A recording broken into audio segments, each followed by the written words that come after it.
ఫైనల్‌గా మీరు పార్టీ ఫిరాయింపుకు సంబంధించినటువంటి ఎమ్మెల్యేల గురించి ఏం చెప్తారు? వైపు బీఆర్ఎస్ సుప్రీంకోర్టు దాకా పోయింది కేటీఆర్ గూడా. ఇంకోవైపు కాంగ్రెస్ ఎక్కడ కూడా తగ్గట్లేదు. పార్టీ ఫిరాయింపుకు సంబంధించినటువంటి ఎమ్మెల్యేల మీద అనర్హత వేటు పడుతుంది. ఉప ఎన్నికలు వస్తాయి సిద్ధంగా ఉండాలంటూ కేటీఆర్ అంటున్నాడు. సో దీని మీద మీ కామెంట్ ఏంటక్క ఈ పార్టీ ఫిరాయింపుల మీద? తమ్మి మీరే నాకు సాక్ష్యం. మీరు ఇంటర్వ్యూ తీసుకున్నారు. నేను హుజరాబాద్ ఎన్నికల్లో మాట్లాడినా, తర్వాత మన రాజగోపాల్ రెడ్డి బై ఎలక్షన్ లో మునుగోడు ఎన్నికలలో మాట్లాడినా. ఫస్ట్ రాంగ్ స్టెప్ వేసిందే కేసీఆర్ కదా తమ్మి. కాంగ్రెస్ పార్టీ మీద గెలిచినోళ్ళను తన బలవంతంగా తీసుకున్నాడా లేకుంటే పదవులిచ్చి తీసుకున్నాడా మీకు తెలుసు, నాకు తెలుసు. వాళ్ళ బీఫామ్ మీద గెలిచి అసెంబ్లీలో ప్రమాణం చేసి ప్రజలకు ప్రతిపక్షంగా ఉంటామని ఇలా టిఆర్ఎస్ పార్టీలో జాయిన్ చేసుకున్న వాళ్ళు అసలు తెలంగాణ రాష్ట్రంలో కాంగ్రెస్ పార్టీకి ప్రతిపక్షమే లేకుండా చేసినోడు మాజీ ముఖ్యమంత్రి కేసీఆర్ కదా, అవునా కదా? వాళ్ళు ఎందుకు కొట్టుకుపోతారు తమ్మి? వాళ్ళ పరువు వాళ్ళు తీసుకుంటారు. మొదలు పెట్టిందే నువ్వు ఏ పార్టీ మీద గెలిస్తే ఆ పార్టీ మీద ఉండి పని చేసుకుంటోడు చేసుకును, ఎమ్మెల్యేలు అనేటోళ్ళు అభివృద్ధి చేసుకుంటే చేసుకునుదురు, లేదంటే మాతోనే సాధ్యం కాలేదని ప్రజల్లో ఆ గెలిచిన ఎమ్మెల్యేలు చెప్పుకొని తిరుగుదురు. అసలు మొదలు పెట్టిందే నీచమైన కల్చర్ తీసుకొచ్చిందే, నీచమైన ఆలోచనను అమలు చేసిందే మాజీ ముఖ్యమంత్రి కేసీఆర్, అవునా కాదు? ఇప్పుడు తలసాని శ్రీనివాస్ యాదవ్ ఉండే మాలాంటి ఉద్యమకారులని ఎట్లా తిట్టిడతాం మీ బూతులు? ఒక్కరి పేరే చెప్పిన నేను, చాలా మంది ఉన్నారు, అవునా కదా? మా మీద కర్రలు అందుకొని ఉరికిచ్చిన వాళ్ళు ఉన్నారు కదా. మా మీద గుడ్లతోని టమాటాలతోని మానుకోట దగ్గర మా ఉద్యమకారులను ఉరికిచ్చిన వాళ్ళు ఉన్నారు కదా. బూతులు అమ్మని అని బూతులు తిట్టిన వాళ్ళకి నువ్వెట్లా టీడీపీలో గెలిస్తే వాళ్ళకు వెంటనే మంత్రి పదవులు ఇస్తావు, కాంగ్రెస్ లో గెలిస్తే ఎట్లా మంత్రి పదవులు ఇస్తావు? ఎందరో తెలంగాణ కోసము బలైన బిడ్డలు ఎవరి కారణాలతోని బలైనరు, ఆ వ్యక్తులతోనే ఆ పార్టీలతోనే బలైనరు అని తెలుసుకోకుండా పిలిచి ఎట్లా ఇస్తాను మంత్రి పదవులు? రాంగ్ స్టెప్ వేసిందే మాజీ ముఖ్యమంత్రి కేసీఆర్. ఇక ఇప్పుడు కేటీఆర్, హరీష్ రావు గారు ఈడ హైకోర్టులో అవకాశం దొరకకుంటే మళ్ళా సుప్రీం కోర్టుకు పోయి మేము ఇది మాట్లాడతాం అది మాట్లాడతామంటే అది కరెక్ట్ గా అత్తాం. మిమ్మల్ని ఎందుకు తిరుగుతుండ్రో? నువ్వు ఎప్పుడు గాని కరెక్ట్ స్టెప్ వేసినప్పుడు నువ్వు వేరే పార్టీ ఆల్రెడీ నీకు ముఖ్యమంత్రికి సరిపడా బలం ఉండంగా, ఎమ్మెల్యేలు గెలిచి ఉండంగా బలవంతంగా వాళ్ళను గుంజుకునే కల్చర్ నువ్వు తయారు చేసిన తర్వాత మిమ్మల్ని చూసి వాళ్ళు తయారైనరు.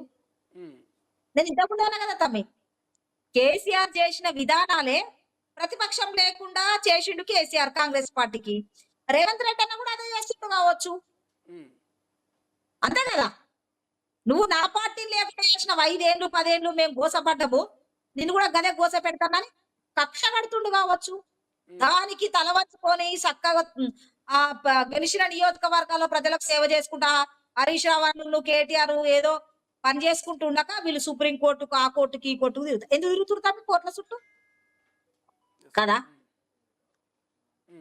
నువ్వు కరెక్ట్ గా లేవు కదా. అప్పుడు ఫైనల్గా తెలంగాణ ప్రజలకు ఏం చెప్పదలుచుకున్నారు? మీరు ఏడాది పాలన మీద కావచ్చు, మీ బీజేపీ ఢిల్లీ గెలుపు మీద కావచ్చు, నడుస్తున్నటువంటి కాళేశ్వరం ఇతరితర ఎంక్వైరీల మీద కావచ్చు, ఓవరాల్గా ఈ ఏడాదిన్నర సంబంధించి ప్రజలకు ఏం చెప్పదలుచుకున్నది బొడిగె శోభక్క?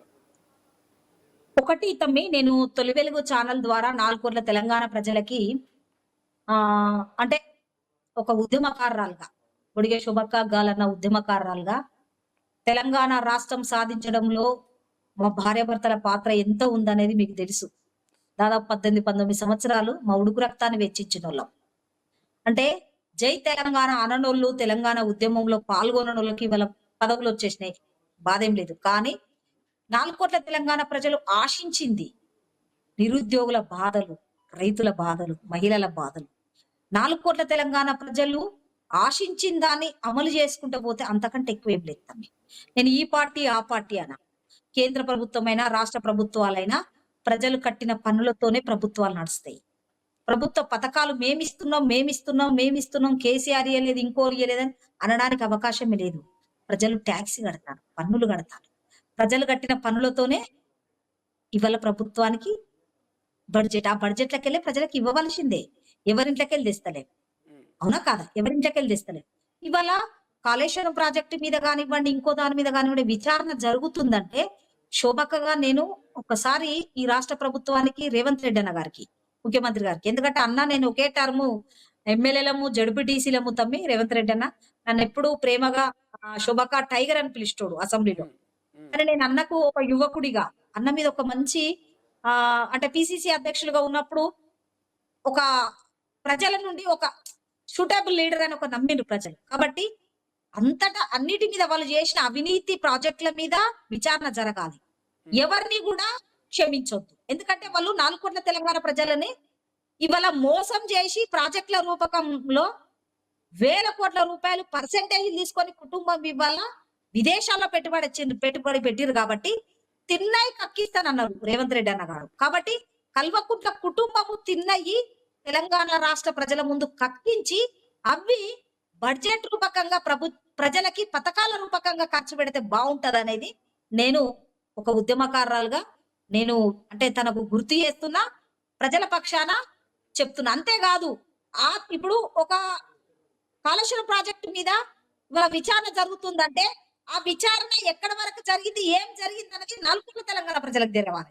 ఉమ్, కానీ అది స్టార్ట్ చేసి మళ్ళీ కనుమరుగయ్యేంత వరకు అంటే ప్రజలు ప్రతిపక్ష నాయకులు క్వశ్చన్ చేసేంత వరకు అది తెరచాటు ఉండకూడదు. ఓపెన్ చేయాలి. ఎవరైనా 4 కోట్ల తెలంగాణ ప్రజల సొమ్ము తిన్నోళ్ళది ఓపెన్ చేయాలి.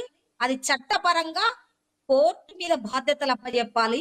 చట్టాన్ని గౌరవించాలి. చట్టం తన పని తను చేసుకునే విధంగా ప్రభుత్వం సహకరిస్తే ఎవరైనా పోవాల్సిందే తమ్మి. అవినీతి చేసినోళ్ళు తప్పకుండా కటకటాలు లెక్క పెట్టవలసిందే. ప్రపంచంలో ఏ మూల ఏ క్షణం ఏం జరుగుతుందో వేగంగా తెలుసుకోవడానికి తొలి వెలుగు వాట్సాప్ ఛానల్ని ఫాలో చేయండి.